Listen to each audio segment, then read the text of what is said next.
Ultra വയലറ്റിൻ്റെ X47 കഴിഞ്ഞ കുറച്ച് ദിവസങ്ങൾക്ക് മുമ്പാണ് അൾട്രാ വയലറ്റ് വാഹന വിപണിയിലേക്ക് അവതരിപ്പിച്ചിട്ടുണ്ടായിരുന്നത്. അൾട്രാ വയലറ്റ് എന്ന് പറയുന്ന ബൈക്ക് നിർമ്മാണ കമ്പനിയെക്കുറിച്ച് നമുക്കറിയാം. ഇലക്ട്രിക് മേഖലയിൽ കുറച്ചും കൂടി റിസർച്ച് ചെയ്യുന്നു. അവരുടെ ടെസ്റാക്റ്റൊക്കെ ഒരുപാട് ആളുകൾ വെയിറ്റ് ചെയ്തുകൊണ്ടിരിക്കുന്ന ഒരു സ്കൂട്ടർ കൂടിയാണ് എന്ന് വിശേഷിപ്പിക്കേണ്ടത്. ഇന്നത്തെ വീഡിയോയിൽ നമ്മൾ സംസാരിക്കാൻ പോകുന്നത് അവിടെ ഏറ്റവും പുതിയ ലോഞ്ചായിട്ടുള്ള X47 കുറിച്ചാണ്. എല്ലാ കൂട്ടുകാർക്കും നമ്മുടെ പുതിയൊരു വീഡിയോയിലേക്ക് X47 വീഡിയോയിലേക്ക് ഹൃദ്യമായ സ്വാഗതം. 2 ബാറ്ററി പാക്കിലായിട്ടാണ് ഇത് അവൈലബിൾ ആയിട്ടുള്ളത്. 7.3ഉം 10.1ഉം. 10.1 നേരത്തെ നമ്മൾ F77 കണ്ടിട്ടുള്ളതിനാണ്. 323 കമ്പനി അവകാശപ്പെടുന്ന റേഞ്ച്. പക്ഷേ നമുക്കൊരു 250 വരെയൊക്കെ എന്തായാലും ഓൺ റോഡ് കിട്ടും എന്നുള്ളതാണ്. പിന്നെ വേറൊരു കാര്യം നിങ്ങളോട് എനിക്ക് പറയാനുള്ളത് വെച്ച് കഴിഞ്ഞാൽ ഞാൻ കുറച്ച് ദിവസമായിട്ട് ഭയങ്കരമായിട്ടുള്ള ഫീവറും അതുപോലെ കഫും ഒക്കെ അതുപോലെ ജലദോഷവും ഒക്കെ ഇങ്ങനെ സഫർ ചെയ്തുകൊണ്ടിരിക്കുകയാണ്. അതിനൊരു ചെറിയ ബുദ്ധിമുട്ട് ഈ ഒരു വീഡിയോയിൽ നിങ്ങൾക്കും ഫീൽ ചെയ്യും. അപ്പോൾ സോറി ഫോർ ദാറ്റ്. ഞാൻ മെഡിസിനൊക്കെ അടിച്ചിട്ടാണ് ഇപ്പോൾ ഇവിടെ നിൽക്കുന്നത് എന്നുള്ളതാണ്. ഒരു 2 ആഴ്ചയോളായി ഞാൻ ഈ ഒരു ചുമയും ഇതൊക്കെ ആയിട്ട് നടന്നുകൊണ്ടിരിക്കുകയാണെന്നുള്ളതാണ്. X47 കുറിച്ച് പറയുന്ന സമയത്ത് ഒരു കാര്യം കൂടി പറയാനുള്ളത് വെച്ച് കഴിഞ്ഞാൽ ആദ്യമായിട്ടൊരു ഇൻബിൽട്ട് റഡാറിനെ കൊണ്ടുവന്നിട്ടുള്ള ഒരു ബൈക്കാണ് X47 എന്നുള്ളതാണ്. അപ്പം അതെന്തൊക്കെയാണ് കാര്യങ്ങൾ എന്നുള്ളതും കൂടി നമുക്കിതിൻ്റെ കൂടെ എക്സ്പ്ലെയിൻ ചെയ്യാം. ആദ്യം ലുക്ക് വൈസ് എനിക്ക് ഭയങ്കര ഇഷ്ടമായി. എവിടേക്കോ നമ്മൾ കണ്ട് ശീലിച്ച കുറേ എലമെൻറ്റുകൾ എവിടേക്കോ പെട്ടെന്ന് ട്രിഗർ ചെയ്യുന്നുണ്ട്. അത് നിങ്ങൾക്ക് വിട്ടെന്ന് നിങ്ങൾ എന്തൊക്കെ തോന്നുന്നു എന്നുള്ളതൊന്ന് കമൻറ്റ് ചെയ്യാൻ. ഇതിൻ്റെ ലുക്ക് ഭയങ്കര രസമുണ്ട്. എസ്പെഷ്യലി ഈ ഒരു ഭാഗത്തേക്ക് ഇങ്ങനെ നോക്കൂ. ഇതിങ്ങനെ സ്റ്റെയറിങ് സ്ട്രൈറ്റ് ആക്കി വെച്ച് കഴിഞ്ഞാൽ ഇതിങ്ങോട്ട് വന്ന് ഒരു ചുണ്ട് അല്ലേ, ഒരു കൊക്കിൻ്റെ ചുണ്ട് ഇങ്ങനെ എക്സ്റ്റെൻഡ് ചെയ്ത് നിൽക്കുന്ന പോലത്തെ ഒരു ഫീലാണ് എനിക്ക് ആ ഒരു ഭാഗത്ത് കിട്ടിയിട്ടുണ്ടായിരുന്നത്. That is nice.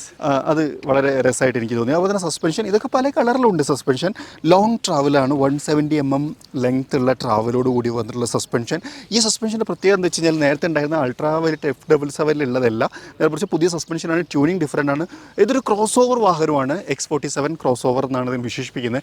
അപ്പോൾ നമുക്ക് ഓഫ് റോഡിലും ഇറക്കാൻ കേപ്പബിൾ ആയിട്ടുള്ള ഒരു വണ്ടി റോട്ടിൽ നിന്ന് മാറിയും ഓടിക്കാം. അപ്പോൾ അതിന് പറ്റുന്ന തരത്തിൽ ഡാമ്പിങ്ങും അതുപോലെ തന്നെ അതിൻ്റെ ട്രാവലും കാര്യങ്ങളും ഒക്കെ സെറ്റ് ചെയ്തേക്കുന്ന ഒരു സസ്പെൻഷൻ എന്നാണ് ഇവർ അവകാശപ്പെടുന്നത്.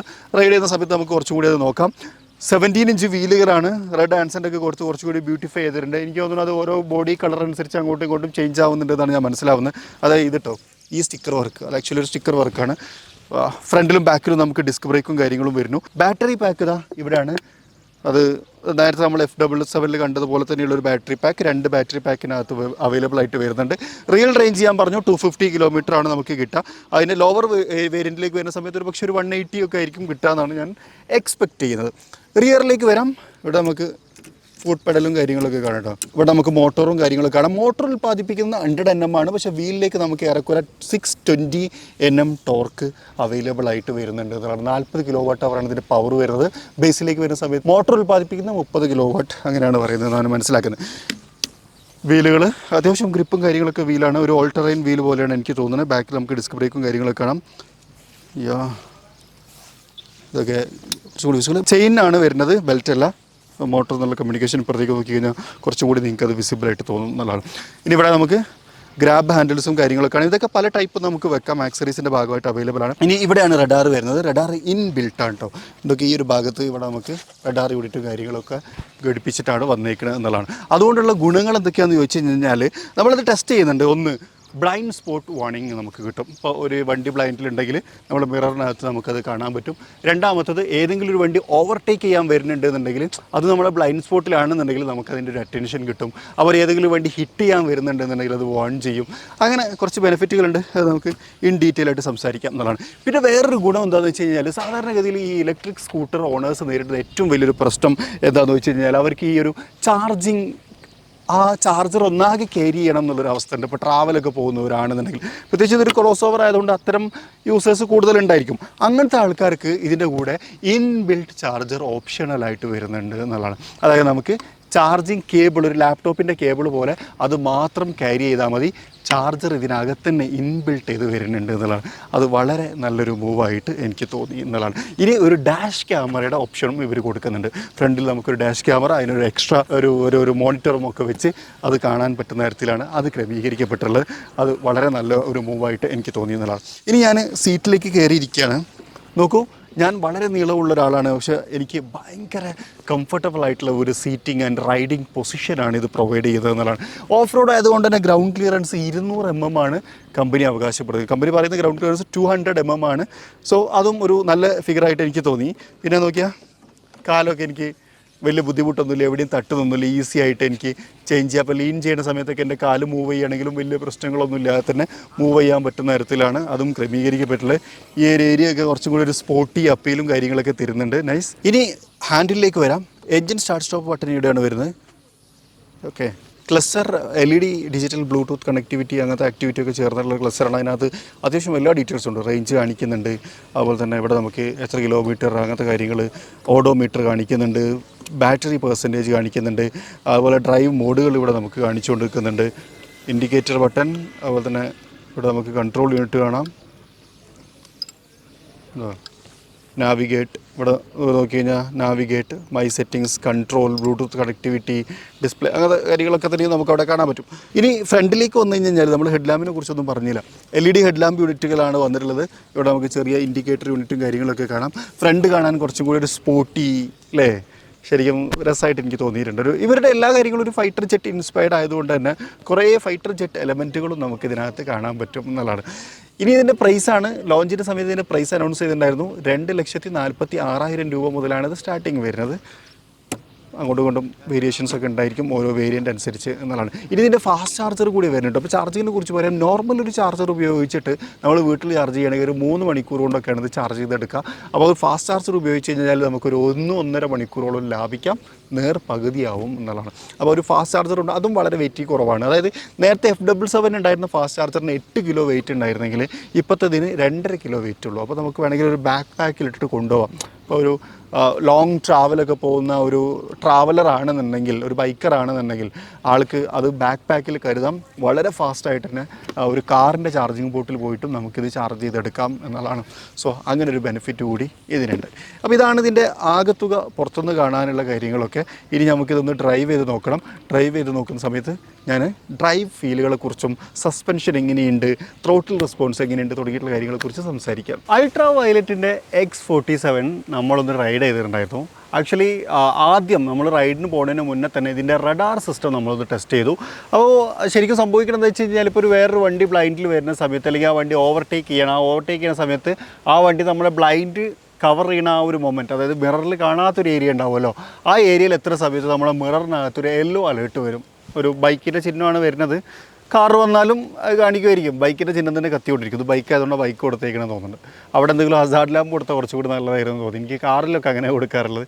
സോ എനിവേ അങ്ങനെ ഒരു ലൈറ്റിംഗ് വരുന്നുണ്ട്. അതേപോലെ തന്നെ ഏതെങ്കിലും ഒരു വണ്ടി ബാക്കിൽ ഹിറ്റ് ചെയ്യാൻ വന്നുകൊണ്ടിരിക്കുകയാണെന്നുണ്ടെങ്കിൽ റെഡ് പോപ്പപ്പ് ചെയ്യും. ഇതേ കളർ ടോണുകൾ നമ്മളെ ഇൻസ്ട്രുമെൻറ്റ് ക്ലസ്റ്ററിനകത്തും കാണിക്കും. ഇപ്പോൾ റൈറ്റ് ബ്ലൈൻഡിലാണ് വണ്ടി വരുന്നതെങ്കിൽ റൈറ്റ് ഭാഗം യെല്ലോ ആവും, ലെഫ്റ്റിലാണ് വരുന്നതെങ്കിൽ ലെഫ്റ്റ് ഭാഗം യെല്ലോ ആവും, ബാക്കിൽ ഹിറ്റ് ചെയ്യാൻ വരണമെങ്കിൽ മൊത്തത്തിൽ റെഡ് ആവുകയും ചെയ്യും എന്നുള്ളതാണ്. അങ്ങനെ ഒരു സംഭവം സംഭവിക്കുന്നുണ്ട്. അപ്പോൾ അത് നമ്മൾ ടെസ്റ്റ് ചെയ്തിരുന്നു. പിന്നെ നമ്മൾ ട്രാക്കിൽ ഓടിച്ചു. സോ അതേ സെയിം ട്രാക്കിൽ തന്നെ അതിൻ്റെ ഔട്ടർ ലൈൻസ് കംപ്ലീറ്റ് നമ്മൾ കുറച്ച് റൗണ്ട്സൊക്കെ എക്സ്പീരിയൻസ് ചെയ്ത് നോക്കി. സോ അതിലെനിക്ക് ഫീൽ ചെയ്തൊരു കാര്യം എന്ന് വെച്ച് കഴിഞ്ഞാൽ, ഈ വണ്ടിക്ക് അത്യാവശ്യം നല്ല വെയിറ്റ് ഉണ്ട്. ഏറെക്കുറെ 200 kg+ ഉണ്ടെന്നാണ് ഞാൻ മനസ്സിലാക്കുന്നത്. കാരണം ഒരു കാലുമേ ചിലപ്പോൾ ചെരിഞ്ഞ് കഴിഞ്ഞാൽ ബാലൻസ് ചെയ്തോളണമെന്നില്ല, ചെയ്യും, വല്ലാണ്ട് ചെരിഞ്ഞ് കഴിഞ്ഞാൽ ഒരു കാലുമൊന്നും നിൽക്കില്ല. പക്ഷേ ആ ഒരു ഫീല് നമുക്ക് റൈഡിൻ്റെ സമയത്ത് കിട്ടിയിട്ടുണ്ടായിരുന്നില്ല എന്നുള്ളതാണ്. കോർണർ ചെയ്യുന്ന സമയത്തൊക്കെ ഭയങ്കര വെയ്റ്റ്ലെസ് ആയിട്ടുള്ളൊരു മെഷീൻ നമ്മൾ എങ്ങനെയാണോ കോർണർ ചെയ്യുന്നത് അതേപോലെ തന്നെ കോർണർ ചെയ്യാൻ പറ്റിയിട്ടുണ്ടായിരുന്നു എന്നുള്ളത് എന്നെ സംബന്ധിച്ചോളം കുറച്ചൊരു എക്സൈറ്റിംഗ് ആയിട്ടുള്ളൊരു കാര്യമായിരുന്നു. നൈസ്. അതുപോലെ തന്നെ നല്ലോണം നമുക്ക് ലീൻ ചെയ്യാനൊക്കെ പറ്റുന്നുണ്ട്. ഇപ്പോൾ നമ്മൾ സുഹൃത്തായിട്ടുള്ള ക്ലച്ചൊക്കെ എന്ന് പറഞ്ഞാൽ ക്ലച്ച്ലെസ്, ആ പുള്ളിയൊക്കെ വെച്ചാൽ ഭയങ്കരമായിട്ട് നീയൊക്കെ ടച്ച് ചെയ്തിട്ടൊക്കെ അവിടെ ഡ്രൈവ് ചെയ്യുന്നു. അത്ര പ്രൊഫഷണൽ അല്ലാത്തതുകൊണ്ട് ഞാനത് ചെയ്തിട്ടില്ല, ചെയ്യാൻ ശ്രമിച്ചിട്ടില്ല, കയ്യിൽ പോകുമായിരിക്കും മൊത്തം. എനിവേ അതിനൊക്കെ കേപ്പബിൾ ആയിട്ടുള്ള ഒരു മെഷീൻ എന്നുള്ള രൂപത്തിലാണ് എനിക്ക് ഫീൽ ചെയ്തത്. കാരണം ഒരുപാട് പ്രോ റൈഡേഴ്സ് അവിടെ റൈഡ് ചെയ്ത് ഞാൻ കണ്ടിരുന്നു. അതിൽ ഏറ്റവും ടോപ്പ് നമ്മുടെ ക്ലച്ച് തന്നെയാണെന്നുള്ളതാണ്. സോ ആ ഒരു കാര്യം ഭയങ്കരമായിട്ട് നമുക്ക് എടുത്തു പറയാം. അതായത് കുറച്ചുകൂടി ഒരു വെയ്റ്റ്ലെസ് ആയിട്ടുള്ള മെഷീൻ ഡ്രൈവ് ചെയ്യുന്ന പോലെ തന്നെ ഭയങ്കര ഈസിലി നമുക്ക് ടേൺ ചെയ്യാനും ലീൻ ചെയ്യാനും കേർവ്സിലെടുക്കാനും ഒക്കെയും സഹായിക്കുന്നുണ്ട് എന്നുള്ളതാണ്. വേറൊരു കാര്യം, ഇതിനൊരു സൗണ്ട് ജനറേറ്റ് ചെയ്യുന്നുണ്ട്. അതുകൊണ്ട് തന്നെ ഒരു ഇലക്ട്രിക് വണ്ടി ഒബ്വിയസ്ലി ഇതൊരു ഇലക്ട്രിക് വണ്ടിയാണ്, പക്ഷേ അതിൽ നിന്ന് കുറച്ചും കൂടി ഒരു അപ്ലിഫ്റ്റഡ് ഫീൽ നമുക്ക് കിട്ടുന്നുണ്ട്. അത് ഈവൻ ഹൈവേയിലേക്ക് വന്ന സമയത്തും ഭയങ്കര യൂസ്ഫുൾ ആയിരുന്നു എന്നുള്ളതാണ്. അതെനിക്ക് ഇഷ്ടപ്പെട്ടു. പിന്നെ ഇതിനകത്തൊരു പാർക്ക് അസിസ്റ്റ് ഉണ്ട്. ആസ് യൂഷ്വൽ നമ്മളെല്ലാ വണ്ടിയിലും ഉണ്ടാവുന്ന പോലെ തന്നെ മുന്നിലേക്കും ബാക്കിലേക്കൊക്കെ എടുക്കാൻ അത് ഇവിടെ ഈ ക്ലസ്റ്ററിനകത്തുള്ള 3 ബട്ടണിൽ ഈ വട്ടത്തിലുള്ള ബട്ടൺ പ്രസ് ചെയ്ത് പിടിച്ച് കഴിഞ്ഞാലാണ് അത് ആക്റ്റീവ് ആവുക. ഈ എഞ്ചിൻ്റെ ബട്ടൺ ഉണ്ടല്ലോ, അതായത് നമ്മുടെ ഇഗ്നിഷൻ സ്വിച്ച് ലോങ് പ്രസ്, ബ്രേക്കിൻ്റെ കൂടെ ലോങ് പ്രസ് ചെയ്ത് കഴിഞ്ഞാൽ നമുക്ക് ഇഗ്നിഷൻ ഓൺ ആയിട്ട് വണ്ടി ആക്റ്റീവായിട്ട് വരും. ഒരു പ്രസ് ആക്കി കഴിഞ്ഞാൽ, അതായത് ഓണായതിനു ശേഷം സിംഗിൾ പ്രസ് ആക്കി കഴിഞ്ഞാൽ ഡ്രൈവ് മോഡുകൾ മാറും. 3 ഡ്രൈവ് മോഡുകളുണ്ട്: ബാലിസ്റ്റിക്, ഗ്ലൈഡ്, കോമ്പാക്റ്റ്, നേരത്തെ ഉണ്ടായിരുന്ന അതേ പേര് തന്നെയാണ്, ഫൈറ്റർ ജെറ്റ് ഇൻസ്പയർ ആണ് കൊടുത്തേക്കുന്നത് എന്നുള്ളതാണ്. മൊത്തത്തിൽ ഈ വണ്ടി ഓടിക്കുന്ന സമയത്ത് എനിക്ക് ഫീൽ ചെയ്തൊരു കാര്യം, പിന്നെ നമ്മൾ ഹൈവേയിൽ ഓടിച്ചു, ഹൈവേയിലേക്ക് കൊണ്ടുവന്നു, മോശം റോഡിലൂടെ ഓടിച്ചു, ഹമ്പുകൾ ചാടി, നല്ല സസ്പെൻഷനാണ്. അവർ പറഞ്ഞ ആ ഒരു കാര്യമുണ്ടല്ലോ, ഓഫ് റോഡിന് വേണ്ടി ചേഞ്ച് ചെയ്തേക്കണമെന്ന് പറഞ്ഞാൽ സസ്പെൻഷൻ, അത് നമുക്ക് നല്ല രീതിയിൽ ഫീൽ ചെയ്യുന്നുണ്ട്. അതിൻ്റെ വലിയ ട്രാവലൊക്കെ ആയതുകൊണ്ട് തന്നെ ഡാമ്പിങ് ഡിഫറൻസൊക്കെ നല്ല രീതിയിൽ നമുക്ക് ഫീൽ ചെയ്യുന്നു. സോ സസ്പെൻഷൻ വളരെ നല്ലതായിട്ട് എനിക്ക് തോന്നി. ഗ്രൗണ്ട് ക്ലിയറൻസും നല്ലതാണ്. ഡ്രൈവിംഗ് പൊസിഷനും കുറച്ചുകൂടി എന്നെ സംബന്ധിച്ചുള്ളതൊക്കെ കുറച്ചുകൂടി അപ്ലിഫ്റ്റഡ് ആണ്. അതുകൊണ്ട് തന്നെ വലിയ ബുദ്ധിമുട്ടുകളൊന്നും ഇല്ലാതെ എനിക്ക് റൈഡ് ചെയ്യാൻ പറ്റുന്നുണ്ട്. വേണമെങ്കിൽ അങ്ങോട്ടും ഇങ്ങോട്ടും കയറിയിരിക്കാവുന്ന സീറ്റുകളാണ് വന്നിട്ടുള്ളത്. മീൻസ് റൈഡിങ് പൊസിഷൻ നമുക്ക് ചേഞ്ച് ചെയ്യാം. മൊത്തത്തിൽ ഇത് നൈസായിട്ട് എനിക്ക് തോന്നി. പിന്നെ ഈ ഒരു പ്രൈസും അത്യാവശ്യം വെർത്തായിട്ട് എനിക്ക് തോന്നി. കാരണം അത് മാത്രം ഉണ്ടെന്ന് തോന്നുന്നു. അങ്ങനത്തെ ഒരു ഫീലാണ് എനിക്ക് ജനറേറ്റ് ആവുന്നത്. സോ ഹൈവേ റൈഡും ഭയങ്കര ക്വാളിറ്റി റൈഡാണ്. കാരണം ഇനീഷ്യലി നമുക്ക് ആ ഒരു ത്രോട്ടിൽ ഈവൺ എന്ന് വെച്ച് കഴിഞ്ഞാൽ ഭയങ്കര റെസ്പോൺസിബിൾ ആയിട്ടുള്ള ത്രോട്ടിലാണ്. പെട്ടെന്ന് അങ്ങോട്ട് അപ്ലിഫ്റ്റ് ചെയ്ത് ഭയങ്കര അലമ്പാവുന്ന അങ്ങനത്തെ പ്രശ്നങ്ങളൊന്നുമില്ല. പക്ഷേ പവർഫുള്ളും ആണ്. അതായത് ഭയങ്കര ലീനിയർ ആക്കിയിട്ടുമില്ല, വളരെ പെട്ടെന്ന് നമുക്ക് പവർ അപ്പ് ചെയ്യാൻ പറ്റുന്നുണ്ട്. ഇപ്പോൾ ബാലിസ്റ്റിക്കിലൊക്കെ ഇട്ട് കഴിഞ്ഞാൽ വളരെ പെട്ടെന്ന് നമുക്ക് ഇതെത്താൻ പറ്റും. 0 to 60 2.7 സെക്കൻഡും 0 to 100 8 സെക്കൻഡോളമാണ് കമ്പനി അവകാശപ്പെടുന്നത്. സോ അതൊക്കെ അത്യാവശ്യം നല്ല ഒരു പെർഫോമൻസ് പവർ ഫിഗേഴ്സ് തന്നെ നമുക്ക് തരുന്നുണ്ട് എന്നുള്ളതാണ്. സോ ഇത്രയാണ് ഇത് ഓടിച്ച സമയത്ത് എനിക്ക് തോന്നിയിട്ടുള്ള കാര്യങ്ങൾ. And this is all about ultra violet X47. ഈ ബ്രാൻഡിൻ്റെ ഏറ്റവും വലിയ പ്രത്യേകത തന്നെ ഇതിനകത്ത് ദുൽഖർ സൽമാൻ ഉണ്ട് എന്നുള്ളതാണ്. ദുൽഖർ സൽമാൻ ഷെയർ ഹോൾഡേഴ്സൊക്കെ ഉണ്ട്. അപ്പോൾ ഇതിൻ്റെ ഇനീഷ്യൽ പോസ്റ്റേഴ്സിനകത്തൊക്കെ ദുൽഖർ ഉണ്ടായിരുന്നു. ഞാൻ ഇതിൻ്റെ ഷോറൂം ലോഞ്ചിൽ വന്ന സമയത്ത് പുള്ളിനെ കാണുകയും ചെയ്തിട്ടുണ്ടായിരുന്നു എന്നുള്ളതാണ്. സോ എനിവേ ഇപ്പോൾ നമ്മൾ ഓടിച്ചുകൊണ്ടിരുന്ന കളർ ഇത് നല്ല രസമുള്ളൊരു കളറാണ്, യെല്ലോ ഷെയ്ഡ്. ഇതൊരു ലിമിറ്റഡ് ബേസ് വേരിയൻറ്റ് കളറാണെന്നാണ് ഞാൻ മനസ്സിലാക്കുന്നത്. But this look nice. ടെസ്റാറ്റിനകത്തൊക്കെ ഇങ്ങനത്തെ ഒരു ഏറെക്കുറെ സമാനമായിട്ടുള്ള ഒരു കളർ ടോൺ ഇവർ കൊണ്ടുവന്നിട്ടുണ്ടായിരുന്നു. F77 എഴുതിയേക്കുന്ന അതേ ഒരു കളർ ടോൺ തന്നെയാണ് X47 എന്നുള്ളതും എഴുതിയേക്കുന്നത് എന്നുള്ളതും രസമായിട്ട് എനിക്ക് തോന്നി. സോ മൊത്തത്തിൽ ഇതാണ് അൾട്രാ വയലറ്റ് X47. ഈ ഒരു വീഡിയോ നിങ്ങൾക്ക് ഇഷ്ടപ്പെട്ടിട്ടുണ്ടാവും വിചാരിക്കുന്നു. ഇഷ്ടപ്പെട്ടെങ്കിൽ ലൈക്ക് ചെയ്യാൻ മറക്കരുത്. ചാനൽ ആദ്യമായിട്ട് കാണുന്ന സുഹൃത്തുക്കളുണ്ടെങ്കിൽ ഫോളോ ചെയ്യാനും മറക്കരുത്. അപ്പോൾ മറ്റൊരു വീഡിയോയിൽ മറ്റൊരു വിശേഷമായിട്ട് കാണാം. അതുവരെ ചെറിയൊരു ബ്രേക്ക്.